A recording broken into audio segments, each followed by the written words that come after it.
Wala nang maraming paligoy-ligoy pa, diretso sa punto na. Maiksi lang ang komentaryo, pero diretso sa punto. Maraming kuro-kuro, may tiwali, may totoo. Dito, sa puntong diretso tayo. Punto, diretso. Si Tubi Chanco, pro-administration ito na kongresista. Kaya lang, pro-Marcos lang siya, pero kontra siya kay Saldico at kay Martin Romualdez. Kaya sa kanyang sa interview sa kanya na lumabas sa Bilyonaryo News Channel, congressman ito nang nabutas eh. Ang sinasabi niya, na witness niya talaga, nandun siya, katabi niya mismo ang presidente, kausap ng presidente si dating Speaker Martin Romualdez, at sa harap niya daw mismo, narinig niya ang mga sinabi ng presidente. Ang sabi daw ng presidente, sobra na kayo. Pinapagalitan daw sila Martin Romualdez. Noong November 24 umano ito, nung kainitan niya ng issue ng budget, yung maraming insertions nga.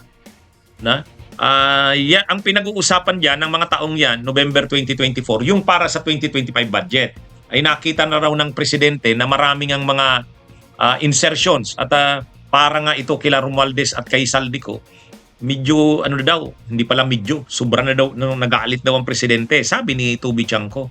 At sinabihan daw yung dalawa, sobra na kayo. Pag-upo, ang bungad talaga kaagad ng presidente kay Martin is, Martin, kayo ni Saldi, ilan bang bahay sa Forbes ang gusto nyong bilhin? Ilan bang eroplano ang kailangan ninyo? Ilan bang Ferrari ang gusto nyo? Ganong karaming pera ba ang gusto nyo? Ganong karaming caviar ba ang kaya nyong kainin? Yun ang bungad. Yun yung opening statement nung pag-upong nung November 24. Tsaka pa lang niya sinabi na sobra na kayo.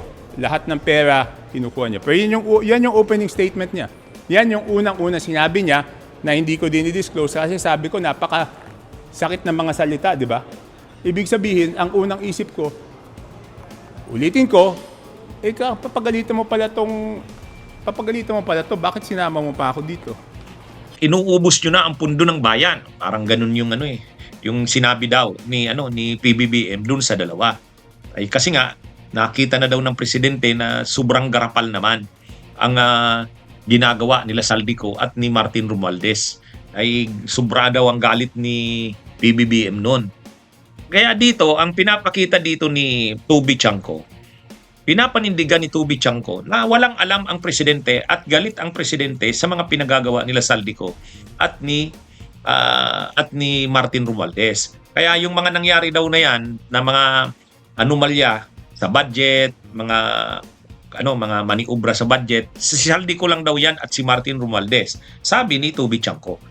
Alam niya daw yan kasi nandun siya mismo nang kinausap ng presidente at galit ang presidente sa pinaggagawa ni Saldico at ni Martin Romualdez. Kaya pinagalitan daw, sobra daw yung galit ng presidente. Kaya hindi daw magagalit ang presidente kung kasabwat siya doon. Yung galit niya na yon, yung pinagalitan niya yung dalawa, ibig sabihin nun, ayon kay Tubi Chanco, hindi sangkot ang presidente. I don't know kung ano yan. Kasi nga sa harap ko sinabi mismo na sabi niya, Martin, wala akong natatanggap dyan. Yan yung sinabi. Alam mong wala akong natatanggap dyan. Yung isa pa lang na sinabi niya in front of me is, kayo ni Saldi, ang dami yung kinukuha, grabe yung corruption sa House, at alam mo, Martin, wala akong natatanggap dyan. Kaya lang, ang problema kasi dito, ang nagsasabi niyan, si Tubi Chanco. Si Tubi Chanco, dapat ang presidente mismo ang magsabi niyan. At dapat ipakita talaga din ng presidente na totoo yan. At galit siya noon sa mga ginawa. At saka, kumbaga gawin na ipakita ng presidente yung galit niya. Ito kasing galit ng presidente, general in general Samantalang ang sinasabi ni Tubi Chanco, nagalit ang presidente kay Romualdez at saka kay Saldico dahil sa mga ginawa nitong maniobra na sobra na. Halos hindi na moderate your greed. Garapala na, sobra ng pagkagahaman. Hindi mo makita yan sa ngayon ng presidente. Hindi mo makita sa kanya na kahit nung nag-resign si Saldico, hindi naman pinakita na ang dahilan noon ay yung tungkol nga dyan sa budget. Hindi. Sa katunayan, kahit na nag-resign na si Saldico noon, part pa siya ng administration. Walang, kumbaga, hindi talaga, hindi nakita, ito, yung sabi na lang ito ni Toby Chanco. Pero sa aktual, walang nakita ang publiko na nagalit ang presidente kay Saldico or kay Martin Romualdez. Sa katunayan, nag-resign si Saldico pero nandun pa rin siya sa sirkulo ng administrasyon. Ngayon na lang naman yan nangyari nung nagsimula na yung mga kaso. Yun, tumakas na si Saldico. Pero nung mga panahon, kahit na nag-resign na siya bilang House Appropriations Committee Chair, malapit pa rin siya sa inner circle ng Kamara nila Romualdez. At si Romualdez din, hindi mo naman makita na nasira na yung relasyon nilang magpinsan. Malapit pa rin ang presidente at saka si Martin Romualdez. Kahit nga ngayon na may mga issue na kay Martin Romualdez, hindi naman makita na galit si PBBM kay Martin Romualdez. Ang sabi niya lang, hayaang imbestigahan. Kung talagang may ebidensya, kasuhan. Pero kung totoo yung sinasabi ni Toby Chanco na nagalit nga ang presidente dahil nalaman niya ang mga pinagagawa nila Martin Romualdez at nila Saldico, ay di dapat ngayon pa lang ang presidente mismo mag-i-instruction na ito yung gawin nyo. Kasi alam ko lahat yan. Alam ko kung anong nangyari dyan. Tuluyan nyo na yan. Pero hindi makita ngayong Kumbaga ang ginagawa ng presidente, hinahayaan yung investigasyon. Kung anong kalabasan, yun na yun. Kung sana yung mga sinasabi ni Toby Chanco ay kumpirmahin din ng presidente,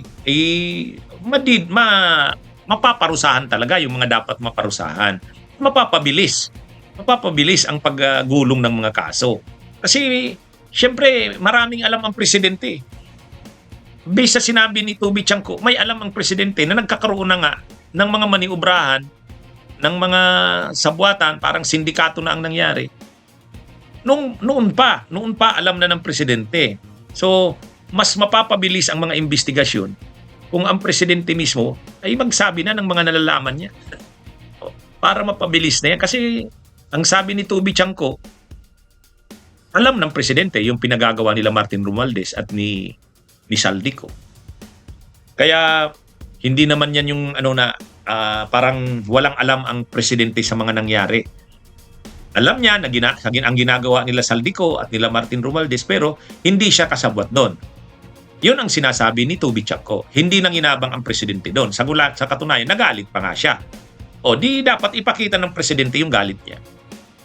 Dapat nga, siya mismo makita na masama na ang loob niya kay Martin Romualdez sa pinsan niya. Bakit ganun ang ginawa? Anyway, yan lang yung mga maraming sinasabi si Toby Chanco pero ang sabi niya ganon. Kaya mahirap na natatagalan pang masyado ang investigasyon dahil pero kung ang mga sinabi ni Toby Chanco ay tanggapin ng presidente at makita rin sa presidente yung galit niya nga sa mga nangyari, ay mapapabilis itong pagpapakulong sa mga dapat managot. Bunyog, halikan na kasama ka. Bunyog, kapag buklod ay may pag-asa. Luzon, Visayas, Mindanao, isa ang pananaw. Sa bagong Pilipinas ang bunyog isisigaw. Bunyog.